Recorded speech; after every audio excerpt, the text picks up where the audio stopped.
And now I'd like to request Surinder Borat Pattabri to say a few words about Mukhya Niyojika ji. Ladies and gentlemen, once again, I'm back again here.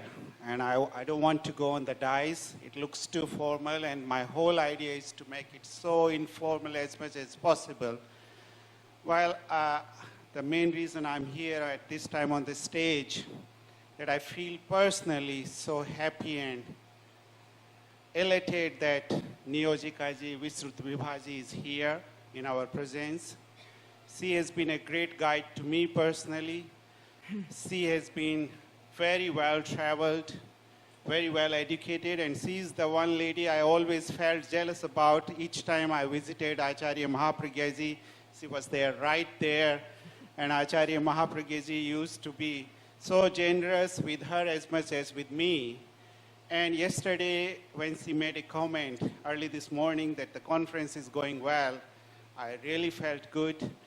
I always give credit, whatever success I have in business or private life, to Acharya ji, Mahapragya ji, our ninth guru. And if she has passed our test examinations with good marks, she has given the good marks, we are very grateful to you. Thank you very much. And we are really honored, and the Theravada Sangh, particularly our Theravada order, is very fortunate, as you might have seen, the kind of the quality, despite the restrictions which we have. They cannot travel, they have restrictions on access to computers, on the television, the kind of education, intelligence they have gathered, it's remarkable. I wish, and this is a public information, I don't know whether out of politeness I should be sharing or not, but I'd like to convey through our Theravada followers that we should request Acharya Sri to let them have more access to the computers and the internet. Well, we are lucky to have Samnis who have been traveling that. Well, Shivani is one supporter. Well, I'm glad at least I have one supporter. There's another one from Nepal. Thank you for the support. Well, you can make a big difference. You are there all the time with Acharya Sri, and this would make a big difference. I was very surprised back in '89 when Samniji started to come into Europe, and I used to feel, oh my God, we have so much responsibility. We have to take care how they are going to travel safely, more so when you have ladies around without money, without telephone. And I used to remember, I used to say gently, would you please allow them to have $5, $10, $20 gradually on telephone? Sometimes my remarks were not taken in a positive way, but somewhere you have to make a remark. Somebody has to be a pioneer. Well, with this note, I thank you very much once again, Niyojika ji, and you have been a great support and guide, and thank you very much once again.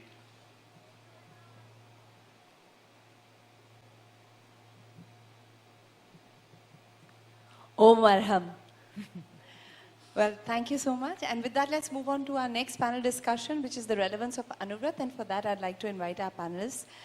Firstly, Professor Christine Tchernovsky from France. I'd also like to invite Dr. Pradeep Dhakal, who is from Nepal. I'd like to invite Sadhvi Rajul Pradhaji, who is one of our youngest Sadhvis, and she is an eloquent speaker, so I can't wait to hear what she has to say. And of course, we also have a fourth panelist, Dr. Scott Stroud from USA. So as our panelists come and take the stage, I would request Professor Christine to be our first speaker. She has received the prestigious Prakrit Janabharati International Award from the National Institute of Prakrit Studies and Research for her contribution in Prakrit studies. They say it is unprecedented. Well, Surinder Borat Pattabri was just saying how they have to be pioneers. So she is certainly one in this field. Ladies and gentlemen, we hand over to Professor Tchernovsky. Is it the right position? Yes. So I would like to thank very much the organizers for giving me this opportunity to participate in the Anuvrat movement celebration. Now, as has been mentioned, I am specialized in the study of the fascinating Prakrit literature, especially of medieval times.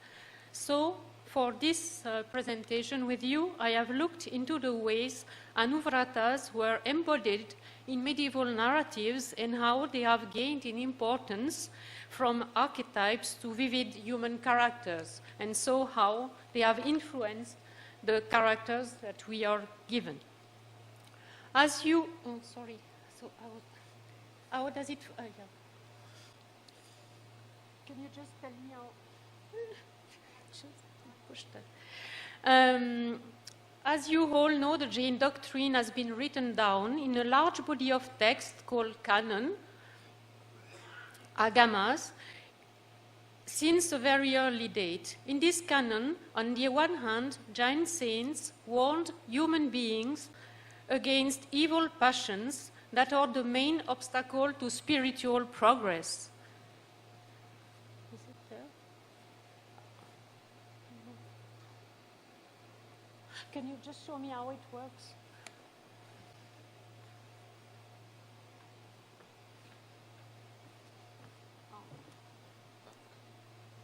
And that is forward, but we don't see anything.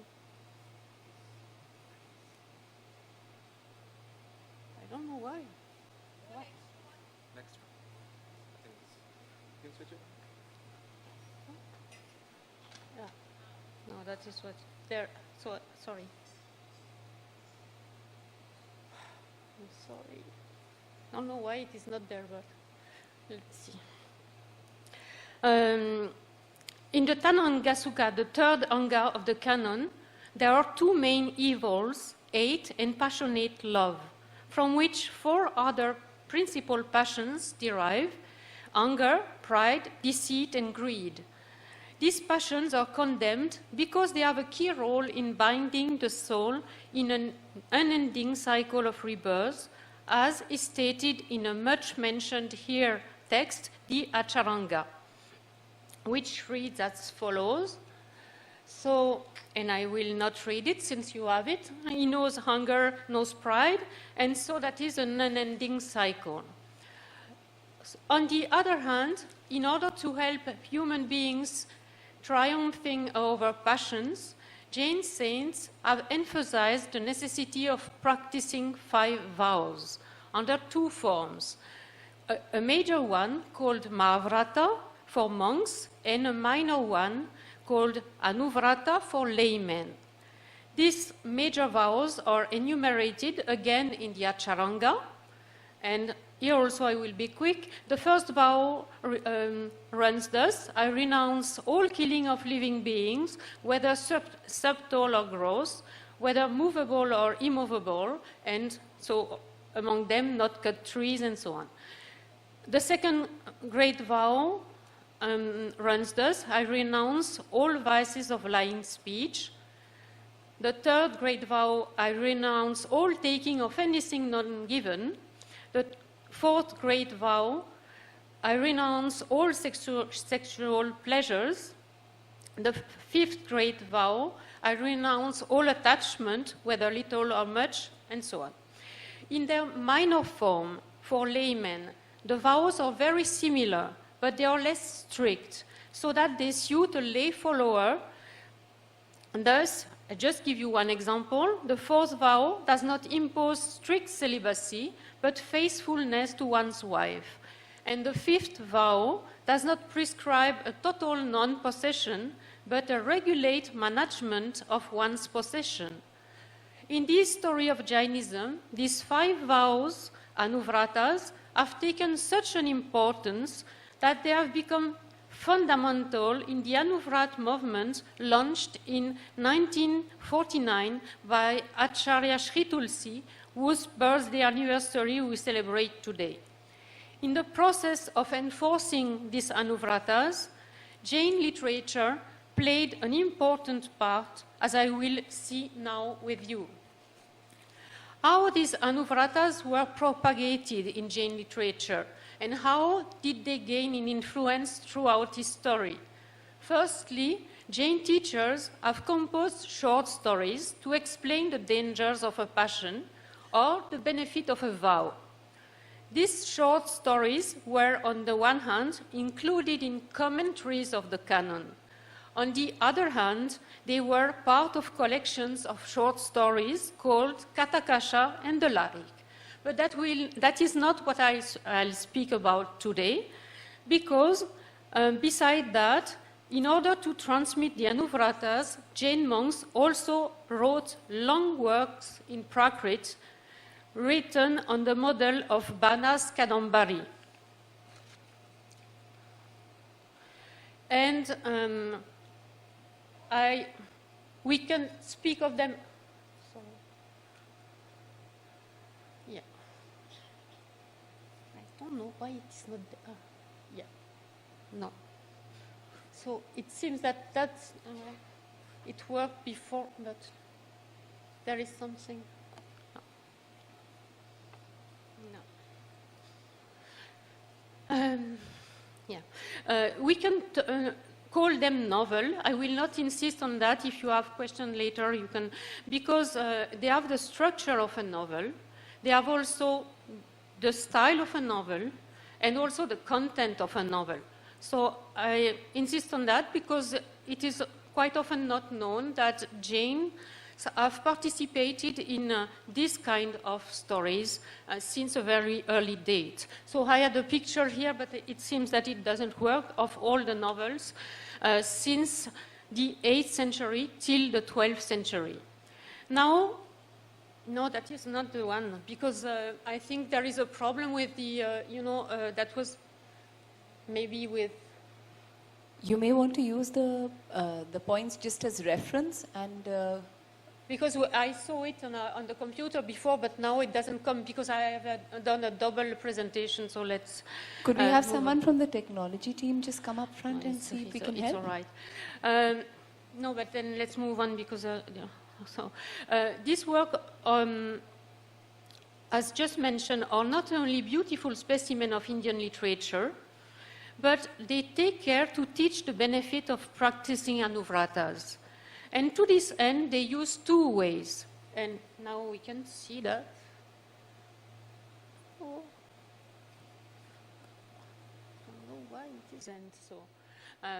Because you see, there are about 10 novels. And when I say also with the length, there are 10,000 granthas. So granthas means about a line. So if you count all of them, that means there are works which amount to the length of the Mahabharata, just to give you an example. And so they are not studied, and it goes from the 8th century till the 12th century. What is also remarkable is that from that time, Jain authors, they have dated their works, and that, on the contrary to what happened with Hindu literature, where it is quite often not dated, and that is a problem to have a datation, but not with the Jain authors. So, as I said, they not only are a specific specimen of of Indian literature, but their authors took care to teach the benefits of practicing Anuvratas. And to this end, they use two ways. Either they show the dangers of passions, and that will is in the works that are listed in the left, or they show the benefits of Anuvratas, and that is in the works that are listed in the right. What is interesting also is that the monks imagine pleasing ways to teach these Anuvratas to their audience. And if in the stories presenting the benefits of the Anuvratas on the right, the story remained rather simple with a schematic character, they insist of changing the scenarios. So I will not enter into details because I took much time, but what is interesting is that all the scenarios are different. And they insist of showing what are the effects in the lives of the heroes. So just very quickly so that you see, quite often they show a good character and an evil character, and they opposite them. And so we see, for example, one good businessman, honest, and one bad businessman, cheating or using false weights or false measures. That is the same also in this one. And I maybe just give you an example in Mahaviracharya in 1084. So for killing beings, the Brahman Datta remains a Brahmin in his next life, but with an inferior status. But for improving his conduct, he becomes next King Arivarman in his next life. For the second vow, the scholar monk takes up the model with two characters, the honest businessman Satya and the dishonest businessman Baladeva. For the third vow, it is the story of a fallible character, the businessman Vasudatta, who is awakened during his life by a monk and chooses to adopt the Jain faith and the Anuvratas. Such a virtuous attitude will allow him to enjoy heavenly happinesses. On the contrary, the greedy Vasavadatta, who does not observe the vow of non-attachment, dies a miserable death. Lastly, as regards the fourth vow of non-adultery, the frivolous Prince Surendradatta is put on the right path with the story of his worst twin character, the businessman Somadatta. So one sees in these stories, included in the novel, an effort to organize an attractive set of narratives in order to better teach the essential group of Anuvratas. A second step is accomplished by the authors who choose to present stories illustrating the evil effects of passions. And I'll just mention two ways to use the specificities of the long narratives in order to teach the Anuvratas. One way is to use the long space of the novel instead of the short space of the story. The other way is to make the characters who are types in a short story vivid characters. And I illustrate these 2 points quickly so that you see how the teaching was done and which influence it had. So let's just go quickly. So that I will go. So let's see. So for example, that is not this one, but Haribhadra in his work Samarai Chakaha from the 8th century made use of the extended space of the narrative and presented one good soul and one bad soul affected by all the passions, but through 9 of his multiple existences. And the message is clear. Agnisharman, who is the bad character, plunges deeper and deeper in the world of evil, while Gunasena, the good character, ascends higher and higher towards liberation. And with this Haribhadra can deftly display the effects of the passions on one hand, and the good effects of practicing Anuvratas on the other hand. To the second point, how does an author make vivid characters of incarnate defects? By integrating the embodied passions in a complex plot and by giving them a central role. And that was done for the first time by the pioneer Udyotana in 779 in his Kuvalayamala. Indeed, Udyotana continues to use the simple characters with names alluding to defects. They are respectively Chandasoma or Soma the violent, Manabhata or Bhatha the proud, Mayaditya or Aditya the deceitful, Lobhadeva or Deva the greedy, and Mohadatta or Datta the deluded. And their appearance is caricatured. Chandasoma is presented with red eyes like gunja berries and 3 waving wrinkles on his forehead. His eyebrows are frowned and his lips are quivering with rage. And Lobhadeva is tall, extremely skinny, and as dry as a desert well. And all of them, they are victims of their destructive passion before they meet a wise monk who awakens them. But the masterly change is that Udyotana knew how to use several levels of narration in order to lay stress on the major role of passions. As a matter of fact, Udyotana begins with the story of a prince. and his life with his parents in a luxurious palace. One day he's taken away by his suddenly flying horse and left alone in a forest.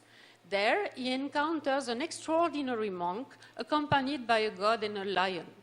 And then the saint narrates the life of a king, and let's see if I can show you that. So he meets a monk, a god and a lion. In a second step, he meets another monk, so that is the story included in that. And this monk will, on his turn, narrate the story of the embodied passions. So, and that is there, so in the third level of the narration, that there are these five characters who are anger and also so on, as I've done.